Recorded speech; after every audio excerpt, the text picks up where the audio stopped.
She let a man cut in line at the ATM, not knowing he just lost everything and was a millionaire in disguise.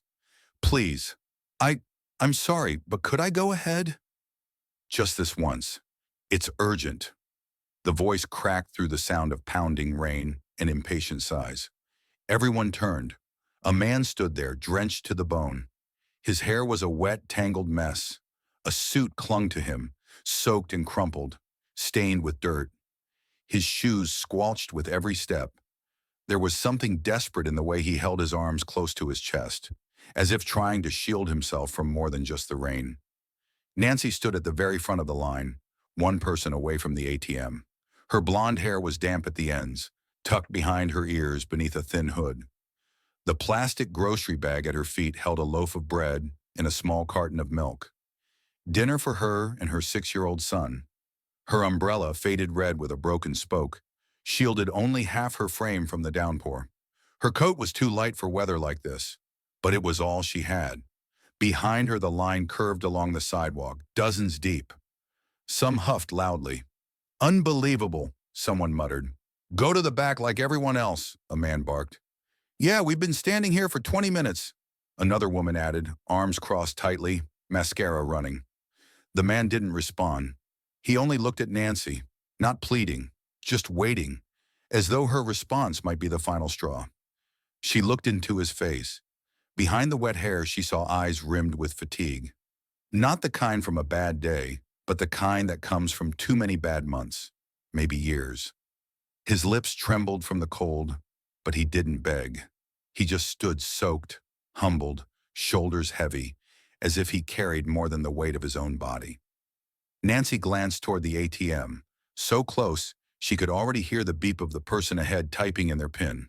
A few more seconds and it would be her turn. She thought about the money she needed to withdraw, just enough for rent and groceries. The thought of walking all the way back here tomorrow in another storm after a 10-hour shift at the bakery made her stomach churn. She turned her head back toward the man. Then without a word, she reached up and tilted the umbrella toward him. The man blinked, stunned. She took a step forward, placing the handle of the umbrella into his cold, wet hands. "You can take my place," she said softly, then gave a small smile. "And this? You look like you need it more than I do." He opened his mouth, but nothing came out.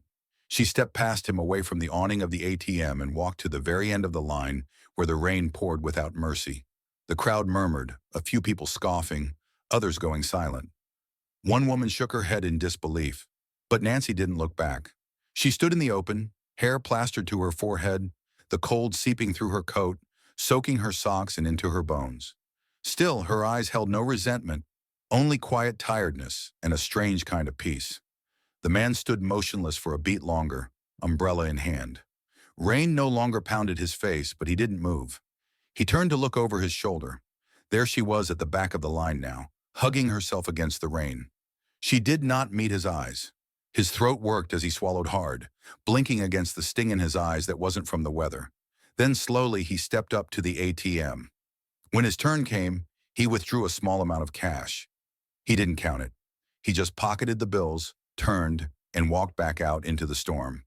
But his eyes never stopped searching the line. By the time he reached the end, she was gone. Just a shadow slipping away into the rain.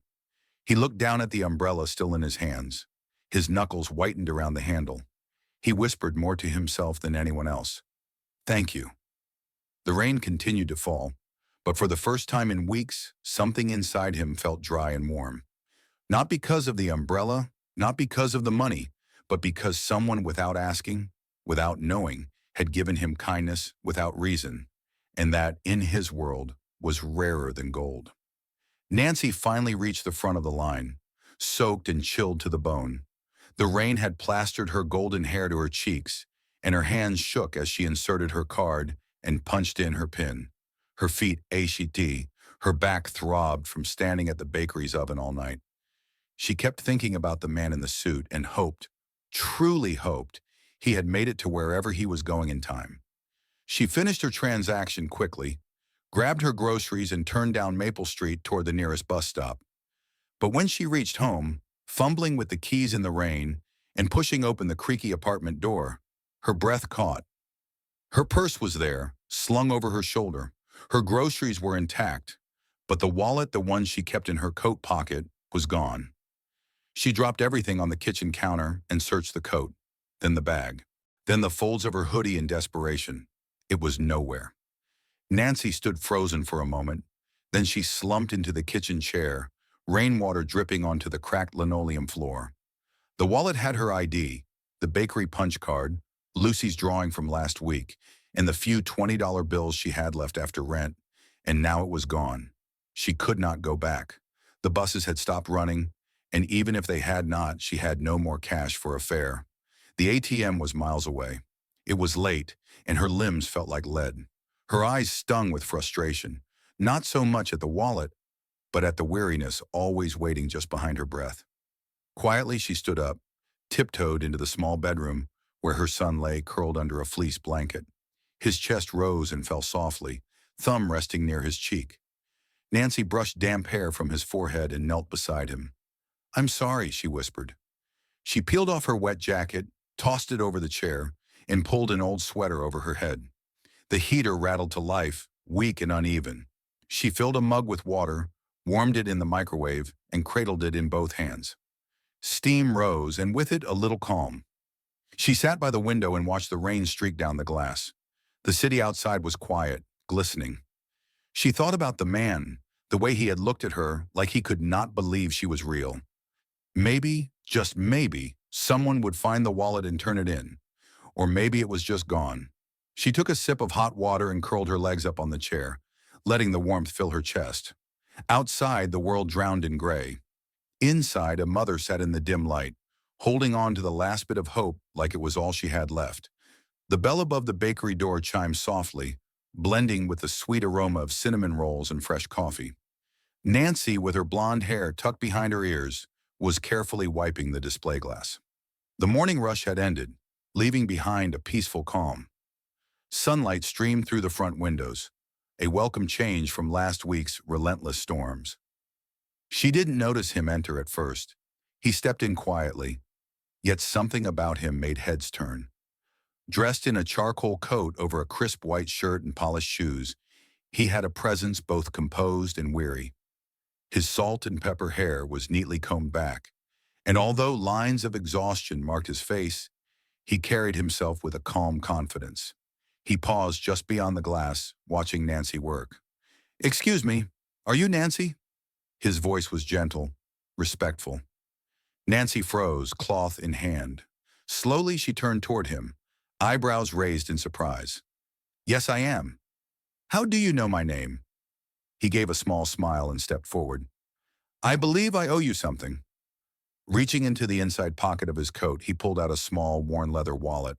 It was familiar, unmistakable. Nancy stared in disbelief. "My wallet!" She gasped quickly, drawing her hands and reaching out to take it. "Where did you find it?" "In front of an ATM last Thursday in the rain." He placed it in her open palm, voice soft and even. Recognition flickered across NY's face as she peered up at him. The rain, the ATM, the razor-thin thread connecting them felt both distant and sharp. He looked like someone else, dignified where she remembered desperation. "But those eyes, you're the man from the line," she said slowly. "You're the one I gave my umbrella to." He nodded. "Yes, you gave up more than your umbrella that day. You gave me your place." She stared speechless as memories cascaded in the quiet bakery. "You look different." Her voice was barely above a whisper. "I was not at my best that day," he confessed with a gentle laugh. "Still, you saw me." New York's cheeks rose in a soft flush. You looked like you needed help." He paused, then said quietly, "I did, and not just because I was cold." Nancy tilted her head, curious and compassionate. He reached into his coat again and drew out a small folded piece of paper. "I found this inside your wallet," he said. Unfolding it, Nancy recognized her son's drawing, crayon lines depicting her and her little boy under a rainbow. Her heart tightened with warmth. "He illustrated this for me," she murmured. "I carry it always." He nodded, voice soft. "That drawing told me who you were." Her gaze lifted, meeting his. "You knew where I worked from that. There was a name tag." He ran a hand through his hair. I asked around. NY's throat tightened, her pulse picked up. You reminded me that kindness still exists, he added softly, that compassion can heal. A silence settled. It was not awkward but tender, reverent. He smiled and tucked the paper away. I wanted to thank you that night, but by the time I got back, you were gone. All I found was your wallet. NY's voice shook as she confessed. I thought you might have left it for someone else. He met her eye. I came back because you were the first person in a long time to see me. Not the broken man, but a person worth helping. Tears pricked her eyes. She swallowed, voice trembling. That's beautiful, he offered a gentle smile. Can I see you again? I'd like to know the woman from the rainstorm. Nancy felt a warmth unfurl inside. She nodded softly. I'd like that. The small corner of the bakery was quiet, save for the soft hum of the refrigerator and the occasional clink of cutlery from the kitchen. Sunlight filtered in through the front window, spilling a gentle glow over the 2 cups of coffee on the table.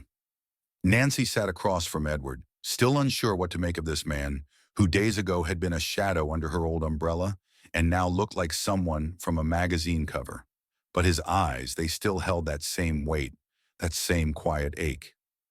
Thank you for agreeing to sit with me, Edward said, his fingers wrapped around his mug. Nancy offered a polite smile, brushing a loose strand of blonde hair behind her ear. Honestly, I was curious. You seem different, not just the suit. Edward gave a short laugh. Yeah, it's been a strange time. He looked out the window for a moment before turning back to her. I lost my wife to cancer. 2 years ago, we were married 25 years. She was everything to me. New York's smile faded. I'm so sorry. She was sick for a while. I couldn't accept it. I started drinking too much, missing work. I handed over more responsibility to my assistant, someone I trusted. He paused, jaw tightening slightly. She stole everything, cleaned out accounts, manipulated deals. By the time I realized, I was already buried in grief and barely functioning. He looked down into his cup. I checked into a facility last year voluntarily. I needed help. I needed quiet. Nancy watched him, her heart tugging. There was no arrogance in his voice, no bitterness, just exhaustion. I walked out of that place with a backpack and a prepaid card, he said. Everything I had left fit in my pocket. I was a ghost in a crumpled suit. I didn't think anyone would see me. New York's throat tightened, but I did. Edward met her eyes, and for a moment, neither of them spoke. Then gently, Nancy began. I know something about that feeling of disappearing. She sipped her coffee, then set the cup down slowly. My son Sam got very sick when he was 3. A rare blood disorder. We didn't have insurance and the hospital bills kept piling up. I took every shift I could find. I sold my car. I borrowed money from anyone who would listen. She looked down, her fingers brushing the rim of her mug. My husband couldn't handle it. The stress, the debt, the fear. He left, said he needed a fresh start. Edward's eyes darkened with empathy. I held on, she continued, for Sam. He pulled through, but the debt, it never went away. And now it's just me and him, trying to stay afloat on what I make here. She smiled faintly. He's better now. He's 7, loves to draw, and thinks grilled cheese is the best invention on earth. Edward smiled, a genuine warmth spreading across his face. He sounds like a good kid. He is, she whispered. There was a long pause. Outside, a cyclist passed the window. A couple walked their dog. The world moved gently around them. Then Edward set his coffee down and placed one hand flat on the table. I thought I had lost everything, he said softly. Money, love, purpose. I was ready to disappear completely. But then there you were, standing in the rain, giving your umbrella to someone who looked like he had nothing. Nancy looked at him, eyes wide. I will never forget that moment, he continued. Not because of what you gave me, but because of what you reminded me. That kindness still exists, that people still care even when they have so little to give. His voice shook slightly. I had not felt that in a long, long time. You changed something in me that day.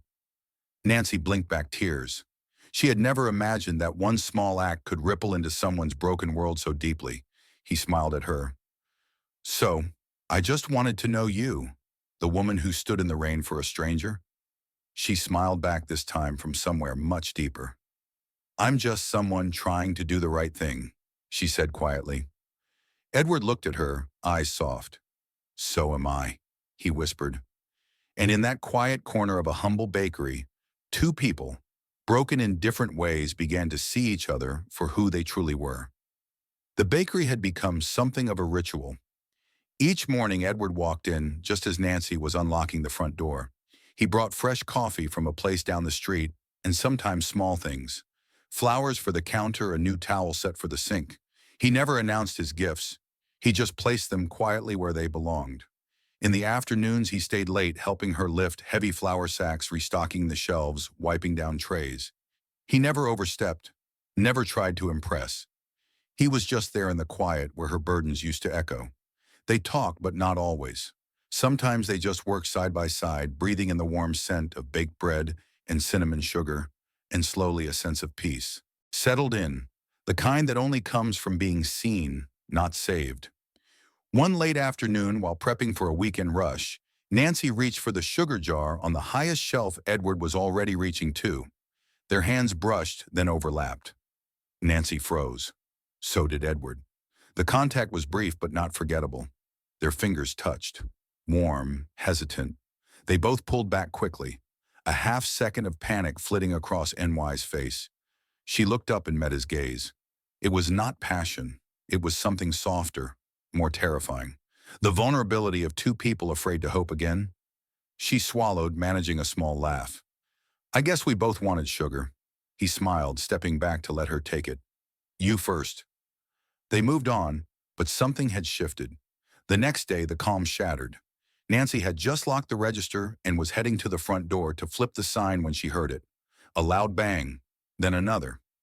Outside the glass door, three men stood, tattoos snaking up their necks. One with a crowbar slapping against his palm. The smallest of them banged the door again with his fist. New York's heart jumped. She recognized them instantly. Come out here, sweetheart, the tall one shouted. You think you can hide forever? Nancy backed away from the door, chest tightening. They were from the loan agency she had borrowed from when Sam was sick, the kind that didn't take missed payments lightly. She had begged them for more time. They had given her none. I know you're in there, the man barked, yanking at the door handle. Nancy's hands trembled. Her eyes darted toward the back, toward the office phone, when a shadow moved past her. Edward. He stepped forward slowly, deliberately, placing himself between her and the men. When he opened the door, the wind caught his coat. The moment was silent, except for the bell above the frame. The tallest man looked Edward up and down. This does not concern you, old man. Edward's voice was calm, cold. It concerns me now, the man scoffed. She owes us interest, late fees, real money. Edward stepped forward until he was just a breath away from the man's chest. She owes you nothing. I will settle every cent today. The three men exchanged glances. Edward's tone had weight, the kind that came from someone used to being heard. The smallest one grunted, Fine, but she'd better be clean after this. Edward didn't flinch. She will be. They turned and left, disappearing into the alley. Nancy stood frozen behind the counter, her breath caught in her throat. Edward turned slowly, shutting the door behind him, and walked back toward her. I didn't ask you to do that, she whispered, voice shaking. I know, he replied. I could have figured it out. I know. She looked at him, eyes filling. Why would you? Because, Edward said gently. No one should be made to beg for surviving. She stared at him, the weight of everything pressing against her chest. He offered the smallest smile. And because I never forgot the woman who gave away her umbrella and her place in line, NY's lips parted, but no words came, just gratitude and something new, something terrifying. Hope. Nancy stared at the envelope in her hands. Inside was a printed job offer, part-time administrative assistant, flexible hours, fair pay, benefits included. She looked up at Edward sitting across the bakery table. his expression as calm and steady as always. "I don't need your charity," she said softly. Not out of anger, but out of fear. Fear of owing more than she could give. Edward leaned forward, folding his hands. "This is not charity. You said you wanted to repay me. I am giving you a way to do that. No pressure, no tricks. But at your office," she asked. He smiled faintly. "It is not a skyscraper, just a small community business center I run.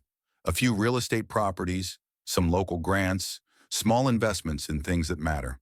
I could use help organizing files, scheduling calls. It is work, Nancy." "Real work," she hesitated. "I want you to be in control," Edward added. "But I'd like to keep you and Ben close. Safe." Her heart stung at that he was offering her dignity, not pity, so she nodded slowly. "Okay, I'll try." The first weeks were quiet. Nancy worked 2 afternoons a week at Edward's office, mostly sorting documents, handling basic admin tasks. It was a small sunlit space above a florist's shop with old wooden floors and a coffee maker that hissed more than it brewed. Edward treated her like any other employee, respectfully, professionally. But every so often she caught him watching her with the kind of gaze that held more than gratitude. It scared her, and yet it warmed her, too. On days she was too tired to pick up Ben from school, Edward offered. Just once, she told herself. But then it became once a week. Ben, normally shy with strangers, quickly warmed up to him. Edward had a way of speaking to children like they were equals, not fragile things, but people with full hearts. "Mom, Mr. Edward helped me with math today," Ben said one afternoon, grinning as he held up a crayon-drawn picture of the two of them building a rocket out of numbers. Nancy smiled, that quiet ache in her chest returning. One Friday evening after closing the bakery, Edward and Nancy stopped by the grocery store together. She had planned to run in and out, but he insisted on helping. In the cereal aisle, Ben darted ahead, grabbing a bright red box and proudly declaring it the fun kind. Nancy rolled her eyes, but Edward laughed and tossed it into the cart. At checkout, Nancy reached for her wallet, but Edward had already swiped his card. "You keep yours," he said softly. "Consider this part of your work bonus." She frowned. "You have to stop doing that." He looked at her, eyes kind. "I don't have to. I want to." That night they had dinner together, spaghetti and garlic bread at New York's small apartment. Ben chattered away, telling stories about school, while Edward listened with a smile that never left his face. After Ben went to bed, Nancy brought 2 cups of tea to the couch. They sat in silence for a while, the soft hum of the heater filling the space. "I never expected any of this," she said quietly. "Not after everything." "Neither did I," Edward replied. "I thought I was done with life, with people." She looked over at him. "But you're not." He shook his head. "No, I found a reason to try again." She looked away, afraid of what she might feel. Edward did not press. He just sat beside her, sipping tea, letting the stillness say what words could not. Over the next few weeks, they became something of a team. Edward fixed her leaky kitchen pipe. Nancy brought leftover muffins to his office. They took Ben to the park on Sundays, where Edward taught him to fly a kite, and Nancy laughed for the first time in weeks. Their hands brushed again once while reaching for a plate. Neither pulled away quickly this time, but still nothing was said, no declarations, no promises, only the quiet growing of something deep and real. It was not love yet, but it was the shape of it, and sometimes the shape is more powerful than the word. Nancy arrived at Edward's office one Friday afternoon with a tin of cookies. The lights were still on, unusual for this late hour. She hesitated before stepping inside. Files lined the walls. A metal tin of pens sat neatly beside a large envelope marked Neighborhood Scholarship Fund. Edward sat at his desk, reading a letter with a soft smile, unaware of her presence. "Hi," Nancy greeted, setting the cookies down. Edward looked up, surprised. "Nancy, I did not hear you come in." She returned his smile but glanced at the envelope. "That scholarship? You set it up?" He nodded quietly. "For kids who need help with school, gear, even bus passes." She folded her arms. "But your name's never on it." "I do not want credit," Edward said simply. Someone helped me once without asking for anything. I want to give back that same way. New York's chest tightened. She remembered that rainy night, the feeling of helping a stranger, never expecting anything in return. Edward added, I want people in my life because they choose to stay, not because they owe me, she whispered. I think you're one of the kindest people I've ever met. He gave a quiet smile. The silence between them was warm. A few days later, Nancy stopped by to help review documents. She carried Ben's school folder under her arm. Edward was already seated, removing his coat when he winced and held his chest. Edward, she asked, stepping forward. Just dizzy, he muttered, but his hand shook as it gripped the desk. She reached for her phone. I am calling an ambulance. He stopped her gently. Please, just stay. But then he slumped in his chair. Nancy rushed to support him, dialing as she kept her voice steady. Hold on, help is coming. In the ambulance. She held his hand tightly. Edward, please stay with me. He opened his eyes in a hospital room hours later. Nancy sat at his side, eyes rimmed with worry. You came? He said harshly. She placed his hand to her heart. Of course I did. It was a mild heart attack, he whispered. They say I will be fine. She let out a breath. You scared me. You were the first person I thought to call, he admitted. She gripped his hand. Do not disappear. Not now, I promise. Weeks passed. Edward returned to work. The scholarship continued in secret. Nancy and Ben often visited, sometimes for a quick coffee, sometimes just to say hi. One Friday, Nancy lingered outside the office. She held a letter addressed to the scholarship fund, with her name listed as a recipient through Ben's school. Smiling, she knocked and stepped inside. Edward looked up, surprised. She handed over the envelope. This came for you. He chuckled. They should not send those to me.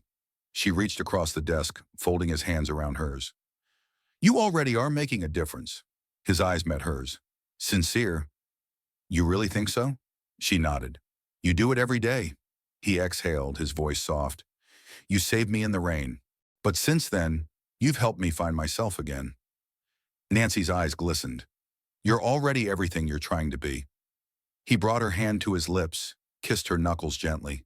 They stayed in the warmth of that office, quiet but deeply connected. Two people bound not by promises or debts, but by the choice to remain, because love is not always loud. Sometimes it is found in stillness, in showing up, and in simply staying. The snow began drifting outside as Nancy and Ben entered Edward's home. Their breaths puffed in the cozy foyer, where a large Christmas tree shimmered with white lights and golden ornaments. Soft holiday music filled the air, mingling with the warm scent of pine and freshly baked gingerbread cookies that Nancy had brought. Ben's face lit up as he dashed across a plush rug to the tree, lifting a snowman ornament and shaking it with delight. Nancy smiled, her blonde hair brushing her shoulders, and placed the plate of cookies and spiced cheese tarts on a nearby table. Come on in, Edward greeted, stepping over and smiling as he held the door. He wore a deep green sweater and dark jeans. His silver hair mused as if he'd been arranging decorations. His usual tension was gone. He looked genuinely content. Ben rushed into his arms. Merry Christmas, Mr. Edward, he exclaimed. Edward lifted him and tickled his ribs until both erupted in laughter. Nancy absorbed the scene, flickering candles on the dining table, cozy throws on the couch, and twinkling lights around the fireplace. In that warmly lit room, she felt safe and truly at home. Edward guided them toward the table, pulling out a chair for Nancy. I'm glad you two came, he said softly. Nancy bit her lip. She wasn't sure at first. He paused, placing his hand gently over hers. I wanted tonight to be special. Ben scampered to unwrap a small gift under the tree, model rocket parts for their planned family science night. His squeal of excitement filled the room. Nancy watched him with tears of joy building in her eyes. The journey from that rainy ATM line to this laughter-filled living room felt miraculous. As Ben sipped his hot cocoa by a rug, Edward handed Nancy a modest box tied with green ribbon. This is yours, he said. Nancy untied it with shaking hands and carefully lifted the lid. Inside lay her umbrella from that stormy day, worn, faded, and familiar, along with a letter sealed in wax. Edward spoke softly. I wanted you to have this again. It belongs with you because of what it started. Nancy unfolded the letter, her heartbeat steady with emotion. I found my life again under this umbrella that day. I thought I was invisible, broken. But you, your kindness, reminded me that compassion still exists. I found hope and a family. This umbrella isn't just fabric. It is proof that one small act can rebuild a life. We owe each other nothing but kindness and presence. Edward tears glistened in NY's eyes as she looked at Edward. Oh, Edward! He lifted her hand to his lips. You found mine, he whispered. I just wanted to return it. Then he kissed her forehead, a gentle, reverent touch that spoke volumes. Nancy closed her eyes and allowed herself to lean into the warmth. Ben, watching from his seat, slid over to wrap his arms around them both. I love you guys, he said soft. Nancy kissed his hair. We love you too, Ben. The three of them sat together beneath the glow of candlelight and quietly playing carols, snow drifting outside. They were a family formed not by blood but by kindness, trust, and a shared journey from loneliness to belonging. Edward reached into his coat and pulled out a card reading, Love is the family we choose. Nancy looked at him with hopeful eyes. He took a breath and asked, There's one more thing. Will you marry me? Her response was a tear-old, enthusiastic yes, and he laughed against her hair. He then turned to Ben. Son, would you do us the honor of being our best man? Ben's grin lit the room brighter than any ornament. Yes, absolutely. Under the twinkling lights and a starry winter sky, two people who had once stood alone found each other and built something stronger than anything they had lost. They were no longer strangers. They were a family. If this story stirred something in your heart, if it reminded you that kindness matters, that love can find us in the most unexpected places, and that families are not always born, they're built, then we invite you to stay with us. There are more stories like Nancy and Edward's, stories of grace, of healing, of second chances. Subscribe to Mr. X Stories and join a community that believes in hope, in human goodness, and in love that finds its way. Sometimes through a storm, sometimes through an old umbrella, but always at the right time. Hit that subscribe button and let your heart be moved again and again.